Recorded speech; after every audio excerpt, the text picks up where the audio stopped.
Hamas's love of death may not extend to the death of the political careers of its mouthpieces in the West, but its tendency to blame the Jews for everything does, and that also extends to its mouthpieces in the West. So Jamal Bowman, the member of Congress, member of the squad, lost the Democratic primary a couple of days ago and will no longer be in Congress after the election. Um, yeah, of course. Again, he has blamed the Jews. He has blamed AIPAC for spending money, as people do in elections to try to prevent him from winning. And yeah, the people of his constituency voted to, or his congressional district, as it's called in the U.S., voted to get rid of him, and they have gotten rid of him. Yeah, welcome to the Daily Objective. I'm joined by James Valliant. James, you live in the United States of America, and this person will no longer be in Congress in your country. How do you feel about that? Absolutely delighted. This is actually, this is a big election year, I know, in multiple places and countries across the globe. Uh, and I cannot say that I support either one of the main presidential candidates. So this is the sort of news, this is the kind of silver lining that I can take from elections, I think, this cycle around. He richly deserved it. He was a squad member. He's only been in there 2 terms. But his background is that he's an educator. He's not very surprisingly the product of one of these teachers' colleges. And when he was an educator, he famously opposed standardized testing as racist. Standardized tests are racist. That notion. He was a big proponent of that as an educator. Huge green guy, environmentalist. He supported Biden's Green New Deal and then some. He actually voted against Biden's infrastructure bill because he wanted another green infrastructure bill on top of it voted for on this at the same time. So even the Democratic leadership in the House of Representatives might be glad that he's gone because he actually voted against the Democrats' infrastructure bill. He is a radical. There's no question about it. In order to famously, when they were doing a bill in Congress, when they were to keep the funding of the government going, it was a budget bill really to keep the government going. He went out and pulled a fire alarm to cause the Capitol to be evacuated, and the House as a whole censured him for disrupting House procedures. Even some Democrats voted for the censure of Congressman Bowman, and he was charged with a misdemeanor for doing so as well. And so he had some significant problems even within his own party, but even within the Democratic Party, he is particularly pro-Hamas. He denied that there was any sexual assault whatever on October 7th. He denied that babies and children were killed on October 7th. And only a few days before the election, he had to apologize for those comments. That tells you just what a despicable dirtbag this guy really is and why we should be so very, very happy that he's gone. The district he represents is just north of New York City. It has a teeny sliver of the Bronx, but it's basically the Yonkers, New Rochelle area, which is just north of New York City. And frankly, I was surprised that he ever could represent that group. Because they are not his opinions. Let me put it this way: that I've just adumbrated do not reflect the opinions of. Although it's a heavily Democrat district, he was out of step in my view. For example, there's a large Jewish population in Yonkers and New Rochelle. How he was ever there in the first place is quite a surprise to me at all. His district goes down a little bit into the Bronx, so he did have a tiny sliver of northernmost New York City and the Bronx. In the Bronx, he won by 80%, just like Alexandria Ocasio-Cortez won on Tuesday, another squad member who's pro-Hamas. She won her district by about 80%, the same percentage he won the Bronx by. She represents a bigger portion of the Bronx and Queens. So I really can't say that we can chalk this up to any of the money because Jamal Bowman came immediately out and said it was brainwashing from AIPAC. It was all this dark money. And AOC herself came out the next day saying this is a dark time in America when Jewish money can control corporate money, dark money can control our elections. Now, many times we have proof that money cannot buy an election. Hillary Clinton outspent Donald Trump and lost. We should have, as Daniel was reminding me, Bloomberg should be the Democrat nominee if money decides elections. But I like money in elections because I like voters to be informed of what both sides are saying. To oppose money is to oppose an informed electorate. Jamal Bowman was already behind by double digits before AIPAC spent the $14.5 million they spent to unseat this guy. So he was already in trouble, probably going to lose because of all these other problems that I just went through. But in a district like Yonkers, he was doomed given his positions, I think, on October 7th as such. But in any case, when you complain about money, what you're complaining about is the other side getting their word out. You don't want an informed electorate. But it also plays into this trope about Jewish money. Oh, yes, those rich, evil Jews and putting their money in, brainwashing the good people of Yonkers and New Rochelle, which I really don't think was a factor at all. Over the weekend before the election happened on Tuesday, he and AOC and Bernie Sanders had a big rally in the Bronx. Smaller than Trump's rally in the Bronx, mind you, but a big rally in the Bronx where he came out using foul language. He picked up a stool at one point, raised the stool over his head and said, "Ceasefire now, ceasefire now," kind of a violent, threatening move with the stool there as he's demanding a ceasefire now. And so, yeah, he is blaming the Jews in general. He is feeding into anti-Semitic tropes in doing so.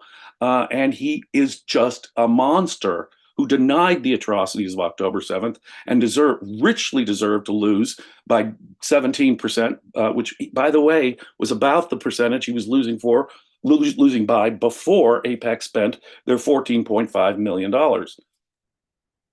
Yeah, that Bloomberg example is great because Michael Bloomberg was in the primaries for what, like a week or two or something, like really a really short time, right? He entered late. About a He month, I think. Yeah, well, and he spent a lot of money and he was out like right away. Right away. And yeah, the other point that you made about Jamal Bowman being behind by about the same percentage, that that matters. Like he was losing anyway, and he still lost, but it doesn't feature in when people hating Jews is not a rational position to take or any type of bigotry. It's not rational. So looking at the facts isn't necessarily going to be a part of that in any way, unless you can look at the facts to think of how you can distort them. But it didn't bother AOC. We talked about AOC on this on a show a few days ago. Her newfound romance with white supremacist Nick Fuentes, because they both have a problem with Jews and like to talk about Jews spending money. So they definitely they found each other on this topic. Of course, she rejected his advances, but I think she's just playing hard to get. I don't buy it. And yeah, Jamal Bowman was happy to repeat that, happy to yeah, make the claims that he made about what's going on, because of course supporting Hamas is also not a rational position, and you don't actually want the facts out there when you're trying to make that that point. Blaming the Israeli lobby is really a cheap thing. Between his being more extreme on green issues than Biden, pulling that fire alarm, and then denying the atrocities on October 7th, this guy was already behind as an incumbent, mind you, in his own party in the primary before AIPAC spent a dime. So this guy was in trouble, deep trouble as it is. I think he would have had a hard time whether or not AIPAC had spent a dime on the race or not. He would have lost. By the way, he spent millions on the thing too. It's not like his message wasn't out. His rally with AOC was put on national television. Did So he spend did he spend millions of Jewish money? I can only imagine some of it was.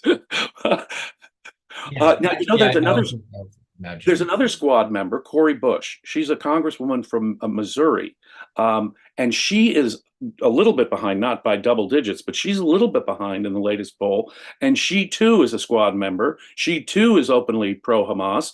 And talk about wacky.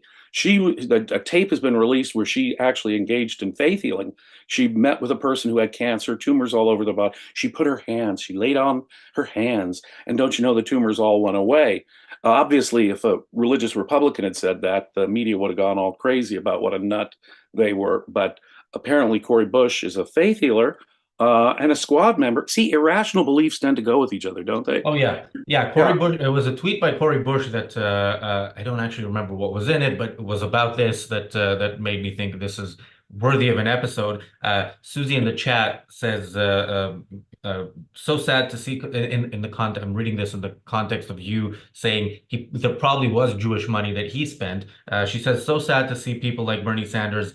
Thinking he won't be on their target list if he plays along. Yeah, and there are people. People who it's sometimes especially surprising to see them on a side that they are targeted by for some of their immutable characteristics. To that on that topic, Crusader General, thank you for the super chat. He says any black stupid enough to accept Islam, which I guess is Islam, should know that the word for black in Arabic is abid, which means slave. Yes, but you should not accept Islam, regardless of the color of your skin, because you will ultimately be some sort of slave or another, if consistent Islam is applied as the people Jamal Bowman was Oh, we have the plenty of spokesperson for. Yes, we have plenty Uh, of Arab Muslims who are willing to breed children to be martyrs for the cause of destroying Israel and killing Jews. There are Arab Muslims who say we love death more than you guys love life. That's why we're going to win. So no, it's a death cult, no matter what your ethnicity, my friends. Thank you, PC, for the super chat. PC says, thank you, Razi and James, and all at Ayn Rand Center UK for great commentary. Thank you for your support. And thank you, Bonnie, for the super chat and your support as well. You mentioned some of Jamal Bowman's green policies. Yeah, he's one of those who can say, he wouldn't say, but we can say is on the wrong side of everything, right? It's not somebody who's terrible on one issue and you're kind of trying to decide between the people who are bad on this but not so bad on something else. It takes real I don't know if skill, but it is an achievement to be especially despicable within the context of being a congressperson, because yeah, it's not the best and the finest who are who end up in high office. No, quite the opposite in many, many, many cases. And that's the disturbing part about the squad. They're explicitly anti-Israel. They're explicitly pro-Hamas. And yeah, they tend to be the worst on all kinds of other issues. He's more green than Joe Biden. He thought Joe Biden wasn't being environmentalist enough. And so is it surprising to us that and he's willing to disrupt the House itself by by doing a phony triggering of the fire alarm there on Capitol Hill. No, he obviously was. Man is irrational. The irrational beliefs tend to go with each other. But these squad people, finding crazy people, whether they're a faith healer or whether they're Jamal Bowman or AOC, frankly, finding people like this, or Toledo Rashid, finding people like this in Congress is tremendously disturbing because I think they're out of step even with mainline Democrats in my country. Yeah, and Daniel says something really interesting here in our chat, our chat behind the scenes. He says that Bauman and Latimer, who won the primary, spent the same amount of money. Bauman actually spent $60,000 more. So considering that, it's especially, let's say, especially difficult to claim that it's not anti-Semitism to specifically oppose the money that went to his opponent because it happens to be from Jews and from people who don't share his views that the state of Israel should be wiped out and replaced with an Islamic theocracy.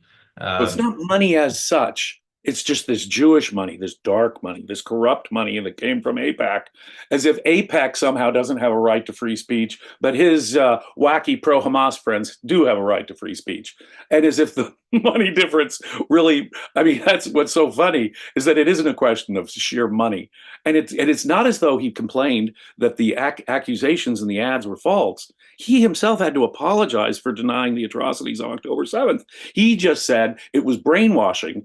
Okay, brainwashing how? Were the ads false? No, he's not complaining that the APAC ads were false. He even spent more money, thank you, Daniel, than than his opponent. So it is bizarre. It is specifically Jewish money that he thinks is corrupt. It's specifically Israeli money that he thinks is corrupt. And there are millions of Americans who support APAC, Jewish and non-Jewish people who support Israel. So I guess it's just this evil APAC and just this evil Jewish money that did it, because it's not as though he even believes that non-Jews could be part of it. He was focused solely on the fact that it's Jewish money that brainwashed people in his district, even though he had an opportunity to outspend his opponent. Uh, Bizarre. By the way, thank you, Apollo Zeus. Thank you, Aviva, for your super chats. The Ayn Rand Center UK happily accepts money from whatever background people come from, and I think we probably spend it definitely spend it for a better cause than any of those in Congress. And I see one of I think it's a new troll. Saying, if I get this right, calling you a Christian Zionist, uh, unless Well, he's calling me a Christian I'm Zionist. not a Christian. I'm an atheist, but I do identify as a Zionist, especially after October 7th. To see the anti-Semitism, such as that terrible beating of that woman who just was trying to get to a synagogue in Los Angeles a few days ago. When you see the violent anti-Semitism that's breaking out all over the world, I think it's monstrous if you don't support a Jewish state. One place in this world where Jews might possibly be safe, given the Holocaust of only 80 years ago as well, my friend. No, I am a Zionist, but I'm an atheist Zionist. It has nothing to do with religion or ancient history. It has to do with the fact that Israel is the one civilized nation in that area, sir, and recognizes individual rights. Yeah. Um, yeah, and PB Law says the a big point is important. It is important, but uh, it's important again, regardless of it's important regardless of the skin color of the person. Look, yeah, you might be worse off if you're black under some Islamic theocracy. You might be worse off if you're a Jew, but it doesn't matter who you are. You're definitely worse off if you're a woman, if you're gay, but everybody's worse off, even if you are whatever the right color, skin orientation, whatever. If you want to live the best life a human being can live, you want a regime not like Iran or like Hamas is had in Gaza and would like to have in all of what is still Israel. But yeah, you want something more like what the United States of America could be, and kind of was at some point. You know, I saw this clip earlier from AOC in one of her rallies, and she said she first of all she came on the stage like running up with music, and did you see that? That And was the rally I was mentioning. oh yeah, well that really She ran up to a Cardi B song, pulled out her hair scoogee, and she yeah, says, "Are you guys ready?" Yeah. Mhm. that really offended me as a professional wrestling fan. That's not how you do an entrance. But anyway, maybe that was the least, but that was the least bad part of it. I think it got worse when she started talking. And one of the things she was shouting at the beginning was, "Let's, are you ready to take our country back?" And I'm thinking, don't these people have one of their guys in the White House? Yes, What they does control that the White mean House when and they the say, Senate. yeah, is this one of those moments where some people on the left of the Democratic Party that it's a party, it's a very well-oiled political machine, much better than the Republicans in keeping the Bernie Sanderses out of out of being the nominee and keeping kind of people like AOC in their place, as in not front and center, even though she in some senses is. But yeah, what does that mean? And what does that mean for where the Democratic Party might be headed? Is the well-oiled political machine going to be able to keep somebody like AOC They out have of the main stage? they those divisions have been a concern to them, and they are, for example, there's the Democratic National Convention. Every 4 years, there's a big national convention of the major parties. This time, it's going to be held in Chicago, and people are expecting there to be pro-Hamas, anti-Israel demonstrators, as we've seen so often in my country over the last few months. They expect that to be happening at the Democrat convention because there's a division of opinion among Democrats. The Milwaukee Republican convention is less, although they'll probably have some, they'll probably be less affected by such demonstrations because these pro-Hamas people don't think they have as much of a hope there. But there is an uncomfortable division among Democrats on this point. There are some reasonably strong pro-Israeli supporters among the Democrats. And when you look at national or statewide elections, it's really the American people are for Israel. And so it becomes hard for their well-oiled political machine to win a statewide, much less a nationwide election with the opinions of the squad. So they need to marginalize those people, and this will help them do that. If Bowman's lost, if we have another, especially if we have another squad member go down within their own party rejecting them, then they'll have some real ammo to say, look, even within the Democratic Party, your pro-Hamas message is being rejected. That's a good thing. And thank you, PC, for the super chat. PC mentioned something, James, that you wanted to talk about. He says the LA event was a modern day pogrom. And Frank also says, Razi, I heard that the cause for the protest at the LA synagogue was that there was a seminar about selling land in Israel. I would say maybe, but I would say not cause, but excuse, and not protest, but Excuse. violent attack. Excuse. Again, there's a large Jewish population in West LA, and there were people just trying to get to a synagogue, just trying to get to a synagogue, and they were beaten, harassed, pepper sprayed. There are criminal prosecutions that should come about, although the LA district attorney is not someone I have much confidence in. You'll notice that the New York DA, rejected criminal cases against those Columbia protesters, despite the breaking of windows, despite the holding of the janitors hostage. There's not going to be any charges against those Columbia protesters. And I really wonder seriously whether Gascon in LA will file any charges, even though this one Jewish woman got terribly beaten simply for trying to get to a synagogue in Los Angeles. I have never seen such disturbing anti-Semitic violence in my own country in my lifetime, and it is deeply disturbing to me. Deeply disturbing to me. And back on the topic of the first super chat, PB Law says, I agree with you, Razi, but many blacks are not aware there is still literal slavery of specifically black people in Arab states, and the word should get out. Yes, the word should get out. I agree. I think, but again, if you're assuming, if you're trying to find, trying to reason with people who are on the pro-Hamas side, I think that's generally something that's very difficult. The same can be said about trying to explain to LGBTQIA plus for Palestine people that maybe they shouldn't be for Palestine. Trying to explain to women that maybe you think you're being sexually harassed if somebody calls you pretty. Maybe the kind of world, maybe the kind of treatment that they have in that part of the world is not ideal for you. So yes, I agree, but I think that's again it extends to everybody. And by the way, that's also the topic of tomorrow's episode of the Daily Objective: the Palestinian people versus pro-Palestinian activists who seem to not realize how hated they are, and we're gonna show also a specific clip that I found amusing and disturbing about somebody who, what happens when one of those people actually go to Palestinian-controlled territories and try to show their support. Thank you, Yeah, Daniel, for the hang out in super Gaza chat. for hang out Yeah. in Gaza for a little while. Oh, go to Tehran. Yeah, see what they do to you there. Yeah.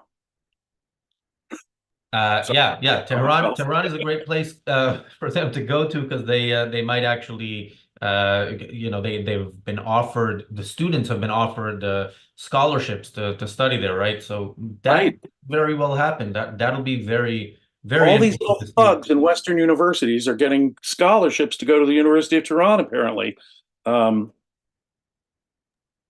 So, James, unfortunately, in the coming months, we're going to be talking more and more about politics. We're going to be yes. talking about it a few times next week. Actually, yeah, next week. And in the next show, we're going to be talking about British politics because there's an election here next week where the left is going to almost certainly win a massive majority, maybe unprecedented majority. In the US, it's closer. Trump looks like he's going to win, but there's enough time for that to happen.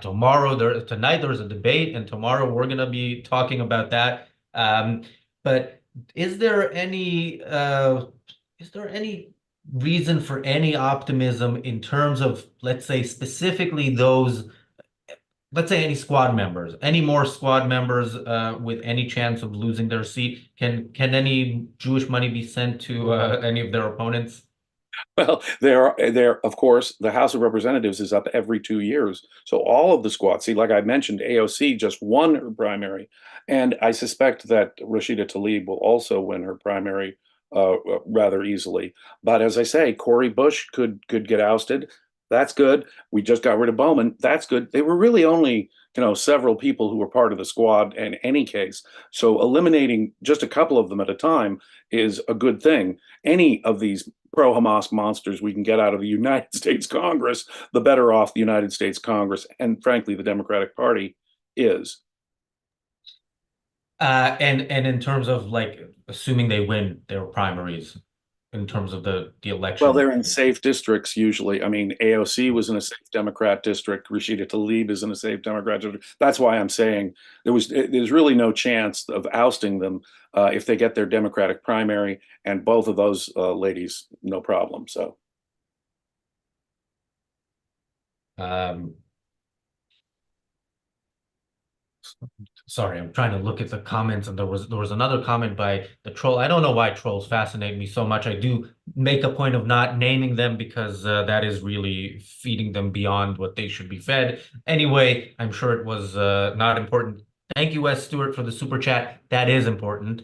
And yeah, that is all the time we have. On the reality show that follows, we will be talking about the rich leaving Britain, which is already happening and has been happening for the past few years, and who knows where we're going with next week's election results. And tomorrow, James, you and I will be talking about, as I said, the Palestinian people versus their supporters, and of course, you will be joining us on the reality show as well for the discussion on the recap of the debate. I Somebody suggested that this should be watched live in case, weird stuff happens in the, record. But anyway, yeah, I think I will make a cup of coffee and stay up and I think we should watch sleep it. in and get some coffee under our belts for that one. I may even need some nausea medicine, but Yeah, this is not, I like to watch television while I'm eating dinner, but I don't think this will be what I'll be watching. not Uh, conducive to digestion. No.